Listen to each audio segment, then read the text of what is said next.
99.9 Punk World Radio FM. Despite that snowstorm we got going on, we're keeping the heat. And we got Hudson Valley's, New York's own. We got Trouble Bound right here live on the radio station airwaves and, of course, YouTube as well. How is Trouble Bound doing out there in New York tonight? Doing good. Yeah. Doing good. Excited to be here. I got to say, I've been definitely excited to interview you. I'm telling you, I love your guys' music. I love your unique style. And I mean, you guys have been doing it since the late 90s as well. So, I mean, it's an honor to have Trouble Bound here on the radio station airwaves tonight. Cool. Thanks for having us. Thank you. Yeah. Thank you. It's good to be here. It's nice having someone, reach out and ask us to do something. So yeah, that's cool. Definitely. Especially but from also away. I gotta say, me personally, I just love punk rock, so I always keep my ear to social media. I used to keep my ear to the streets, and then social media became a thing and made it so much easier. Now you can find amazing bands like yourselves with a few clicks of a button. So social media has its positive aspects in that light, but it also has some negative aspects as well. Yeah. I hear you. But taking you back to 1999, where Trouble Bound was found, I was wondering if you can actually just tell us the story behind this group, and of course, what made all you guys actually decide to come together to form the band 26 years ago? Well, it kind of actually happened sort of by mistake, really. I had a band when I was like 13 called New Car Scent, and my friend Jess in high school, her boyfriend had a ska band, and they were doing shows locally.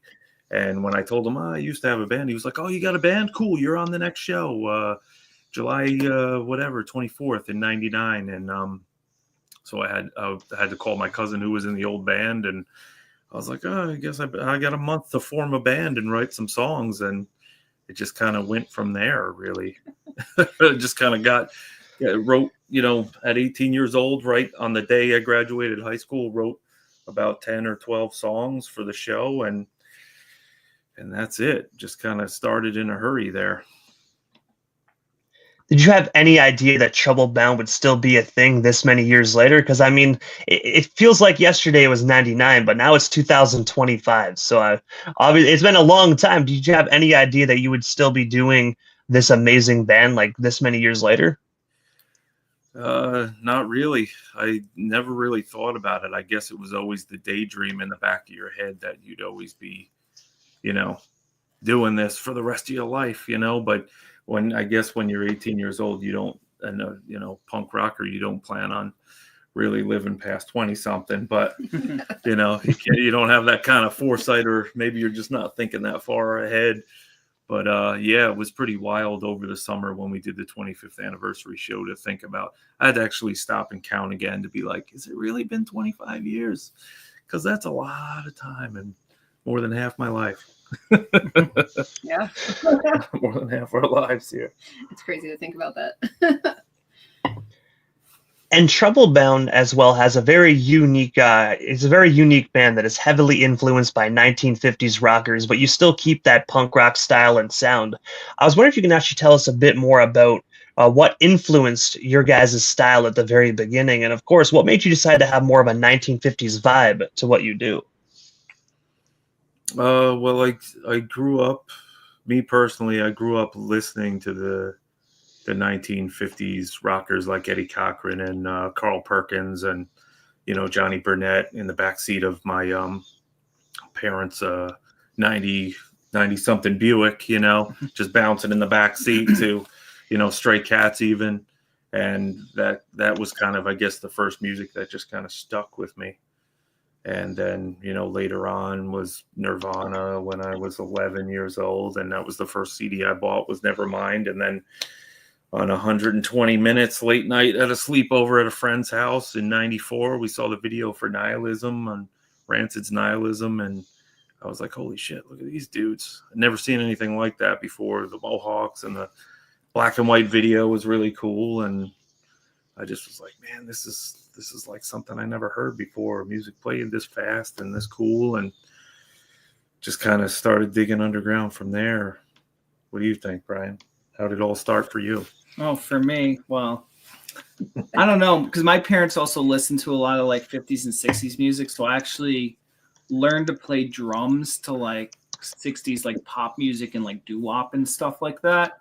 But then like when I heard like Green Day Dookie, I was in 4th grade, and that really like changed my life. And then I saw the movie Mallrats. I rented it from the video store when it came out, and I heard like the Squirt Gun song on there, Weezer Blue Album, Rancid, Blink-182, Dude Ranch, all that stuff just kind of like influenced me. But my dad also like got me into like Ramones, Sex Pistols, The Clash, Buzzcocks.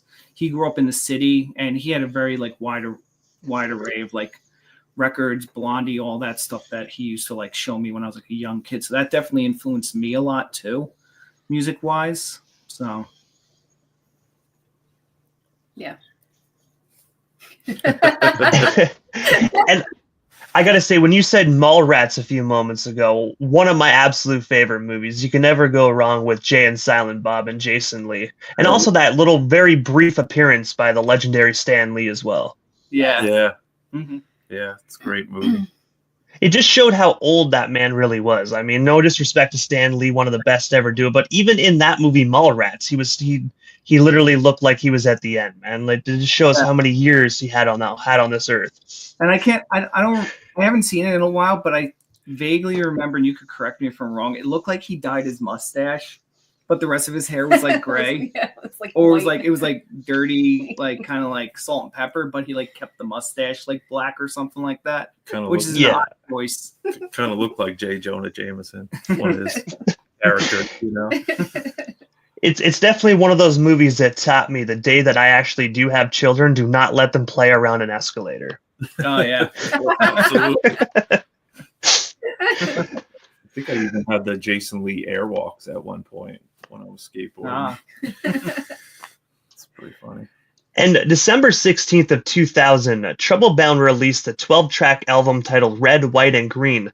Looking back 25 years ago, can you tell us the story behind this amazing record?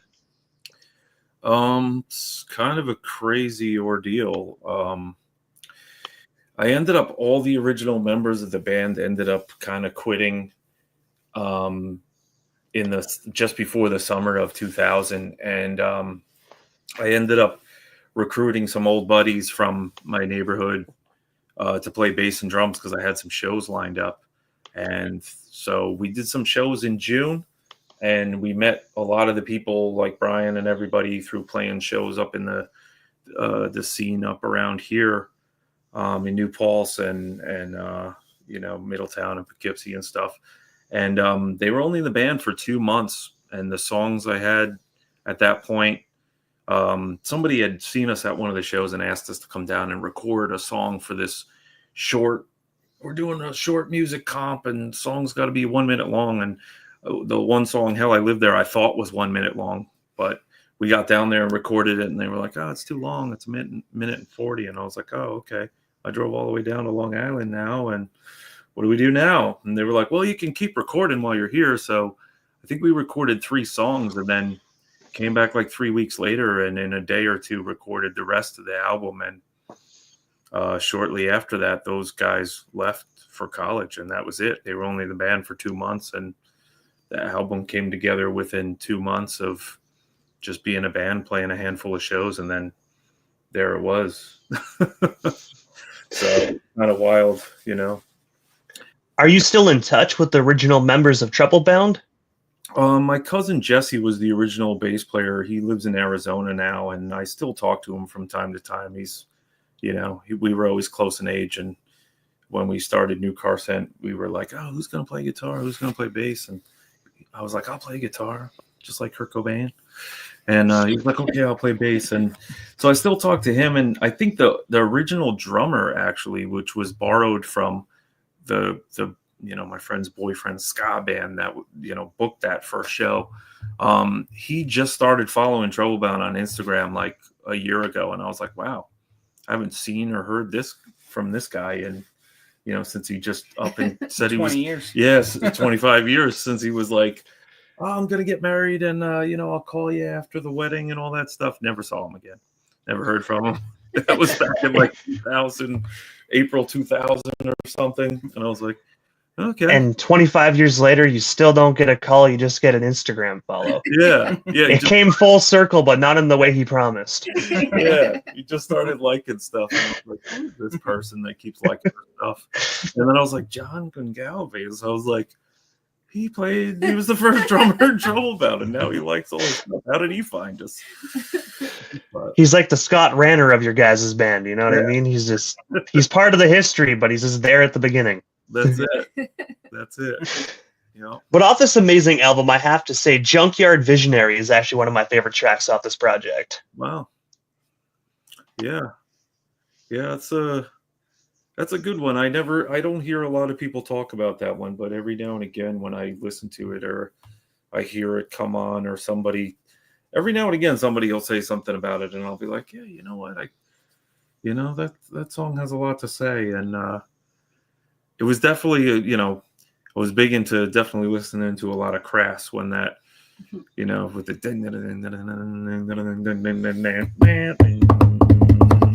Very militant. like, do they owe us a living? Like that's our version of do they owe us a living? But We'll have to bring it back. yeah, we do it at practice once in a while, fucking around, but we gotta bring it to the surface. I think it amazingly still kind of a lot of the lyrics and message like kind of still relates to a lot that goes on today. So I'm like, that's kind of funny, but not at the same time. Yeah, definitely. So, And before we move off the topic of this album, I have to ask, obviously this year marks 25 years since this album has been released. Do you guys have any plans to actually re-release Red, White, and Green for a 25th anniversary edition? it's funny that you mentioned that because we just realized that the Here to the End album hit 20 years this year.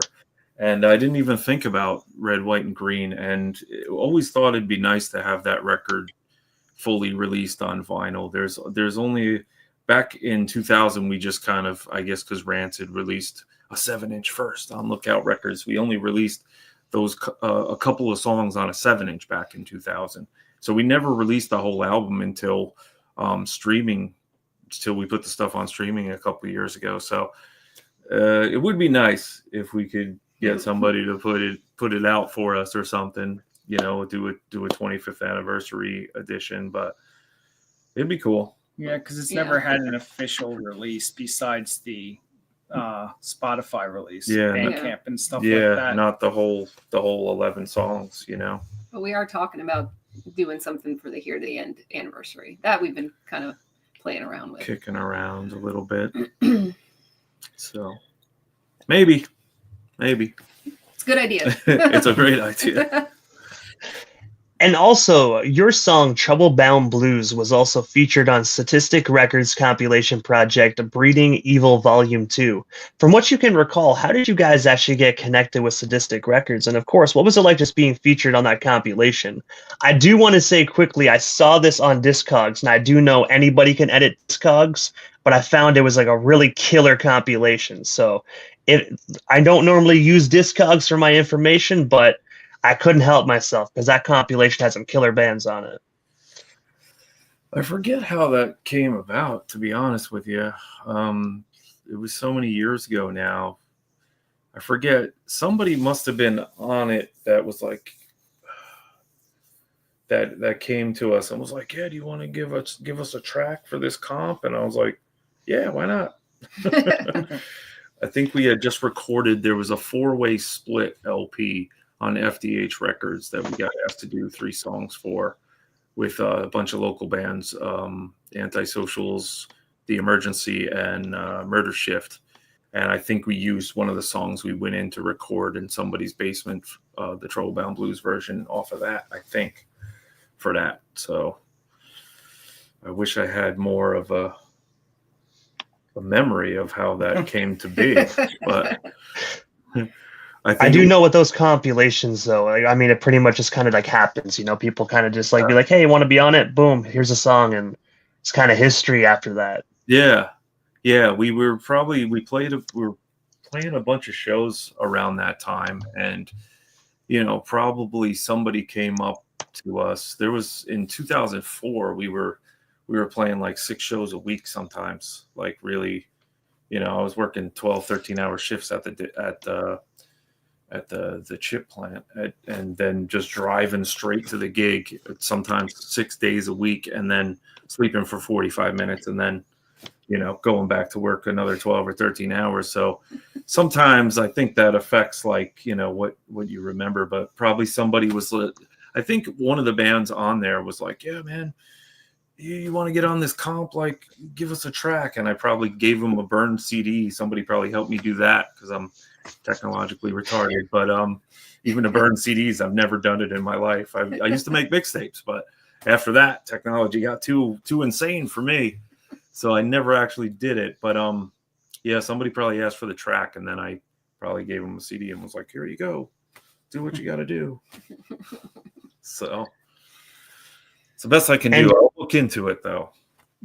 And jumping ahead in the timeline there quite a bit, October 18th, 2024, you guys actually released your 8-track album titled Broken Ribs and Blood Clots. I was wondering if you can actually just tell us a bit more about your most recent record.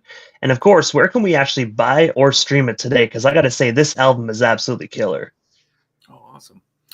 Yeah, it's you can buy the physical on Bandcamp. It's on vinyl and CD. And tape. And cassette. There's a limited edition of cassettes there.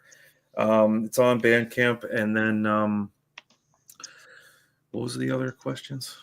Well, how did it come about? Oh, How did it come about? Well, actually, we were playing.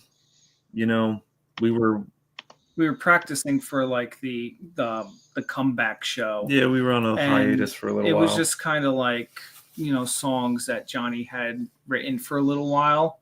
And then we decided like, hey, we might as well just like record them and put out like an EP and see where this goes. And we put the EP, and people seemed to really like it. We kind of slow rolled it out. We did like singles like every, what was it, like 2 months or something like that. Every month for like every month we did like a single and just kind of built steam around it. And then when we finally released it, like Brown Table did the cassette tapes, and those were selling pretty well. And then we pressed the vinyl and the CDs. Yeah, we put them out ourselves. We raised the funds for them, and it actually was. We decided we wanted to record, and when we were talking to Brian, because he's recorded with other bands a lot at this Not a Recording Studios, which is great. John's awesome. We actually did the album that we did a new album just in October that we have 11 new tracks that we are going to release at some point this year. But Brian was like, oh yeah, in the past, we could do, whatever. I've done 20 tracks in 3 days. And I was like, okay, so we'll book 3 days. So when he put me in contact with John for the first time, because I had heard of Not a Recording Studio, but a lot of local bands have recorded there and bigger bands. And I just wanted to touch base with him and find out, hey man, like what do we need to do? What do you need from us? And he was like, well, how many songs are you thinking of doing? And I was like, I don't know, like 11. And he was like, I think in that time frame you could do 4, maybe 5. And I was like, okay, well, you know your craft, so we'll shoot for that. And so it really was only supposed to be like a little EP, really, to get some of the newer unreleased tracks. And then we redid a couple that we thought, the way Brian put a great spin on, a lot of the tracks, and Squares Beware sounds more like the way I originally envisioned it and the way he plays it. And we were just kind of cruising, and he ended up being like, what else you got, when we were doing the drum tracks, and it ended up with 8 songs. And John's really good with judging, like, okay, like you could do like another song because you're moving very quickly with drum tracks or guitar tracks or even vocals. In fact, the last album that we recorded in October, we actually booked 7 days at the studio, and we were like, okay, and we were done like by like Thursday or Friday, and we still had 2 more days, so we recorded something for Outsider Magazine, the radio show and all that stuff. And we just we did a theme song. We wrote a theme song for the WXAX Outsider magazine and In Effect Hardcore radio show. which is on Wednesdays on like it's like an app. You can download the app, and it plays punk and hardcore songs. And we got asked if we would do a theme song, if we could put one together, and we actually had time to actually put a theme song together and record it, and it came out pretty cool. So I run Outsider Magazine, and so this is Holly. Hi. So she manages I us too. Keeps us on track. So I needed this theme song for this radio show that we're starting. It's called Bring the Noise, and we were kind of trying to figure out, it's named after, the song Bring the Noise, by Anthrax and Public Enemy, and that's the inspiration behind the name. And so we were kind of toying, do we kind of play off of that, or do we just make something new or whatever? And they just wrote this song, and I showed up, and they had already recorded it and played, and all I had to do was record my little intro part, and it was done. It was so fast. They were so good about putting that together that quickly. It was great. And that's kind of like, and that's kind of the good thing with like, and like, I don't know if like how many people are listening, or if it's like any younger people in bands. It's always really good to find someone who's really good, who's a good engineer, good recording studio, because they'll kind of keep you on track, and they'll make sure that you get, the best product of what you're trying to accomplish. So, yeah, John definitely does that. John's really good at just like I don't know, just the way I talk and sing and whatever. Like sometimes he does it in a fun way. Like he'll be like, I'll be doing the vocal tracks, and he'll be like, "What did you say here?" And he'll say completely the wrong words, and I'm like, "No, I'm saying this or this." And he's like, "You got a better take, and you just say it more like this, or what? Enunciate more, And I'm like, "Oh, okay, fine. I guess I'm mumbling through this one. I don't know."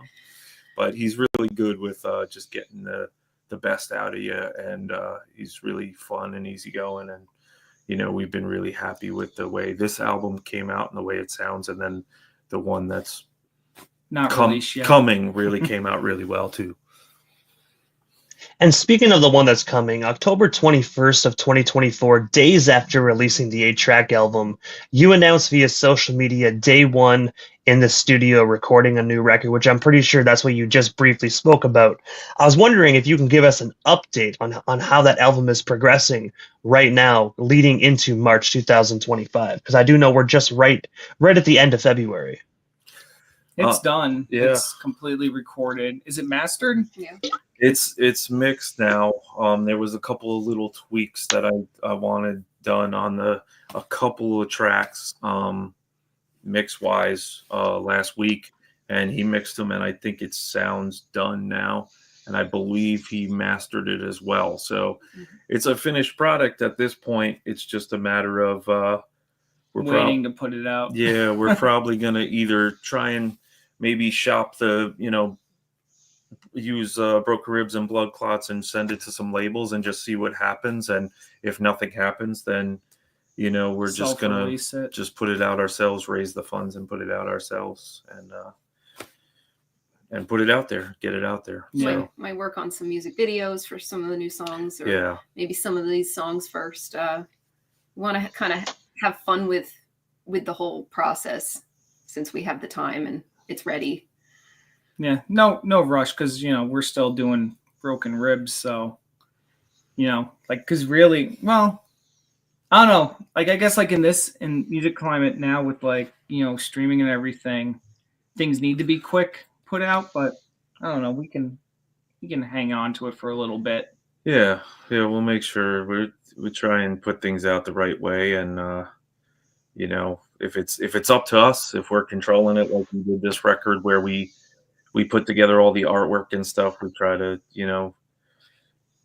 put all our best into it and put out a good product. I mean, this one's streaming everywhere on Bandcamp and Spotify, Apple Music, YouTube, like all that good stuff, everything except Amazon. And we're just figuring it out, but the plan is to get some music videos for Broken Ribs shot and put out there, and hopefully have some of the videos for the new album already done, so that when that comes out, we can maybe pair it with a fun music video. And we'll probably we got some ideas for the videos. We'll probably pay some tribute to the old mid-90s punk rock videos that we used to see on MTV back when they played music videos and back when 120 minutes was cool and all that good stuff, and probably have some fun with it so that, you know, we got something for people to watch as well as listen to. Watch us try to be serious and tough, but and probably goofy also. I'm not very Quiet, Brian. You don't need to know that. We're tough. We're tough. And February 21st at 7 p.m., you'll be taking the stage in Milford, Pennsylvania at the Sunshine Station. I was wondering if you can actually just tell us a bit more about this up-and-coming show. And, of course, where can we actually snag ourselves some last-minute tickets? The shows, in Milford, Pennsylvania with Thief and a great band from Jersey. They kind of remind me of like some early AFI and like skate punk kind of stuff. Yeah. 10-foot pole and the way they epitaphs kind of stuff. Yeah, the way they describe themselves as a California skate punk band from New Jersey. Yeah. So and tickets are just the day up. Like you can only get them at the door. I think it's a free show. I believe it's a free show. Free? Yeah, that they're just accepting donations for the bands, I guess, to pay the bands. But it's a free show, all ages. I guess it's my understanding is it's a daycare center that we're going to be playing after hours. Somebody's throwing shows there, so it'll be interesting. We've Kinda never like played there. You see like the video of like Gel playing, you know, Sonic, or like what was that Taco hardcore Bell. band that played Denny's? Yeah. Yeah, now we're gonna play the daycare the center. daycare center. Yeah, with all the after hours. I kind of made a joke with Paul, who kind of got us, you know, from Thief, that got us the show. He's a great guy and he's really nice, but he kind of has a very serious approach to everything at first. So I was like, oh, so what does that mean? We're playing to a bunch of kids? Like we're entertaining the kids for the day? And he was like, no, it's after hours. It'll be closed. It's a show. And I was like, yes, I know. I'm just kidding. You know, so it's just one of those things, I guess, you know, with COVID kind of closing a lot of the venues, like the famous venue near us was the Chance that closed. Luckily, we got to play there before it closed, and again, and like I guess there's a lot of bands and people out there just making their own venues wherever they can, you know, in the basement of karate dojos at night when there's no classes, and you know, it's kind of one of those kind of DIY make your own show situations. And also, before we actually wrap things up, I got to ask, because obviously you're out there in Hudson Valley, New York. I'm here in Ottawa, Ontario. So for the individuals that might just be discovering Troublebound right now, how do they go about following Troublebound across all social media platforms? That way they can stay updated on up-and-coming shows. And of course, this album that is currently slated to be released soon, which I'm super excited for. Everything is just Troublebound on Instagram, Troublebound on Facebook, and just Troublebound on like Spotify and Apple Music. You should be able to pull the band up right away.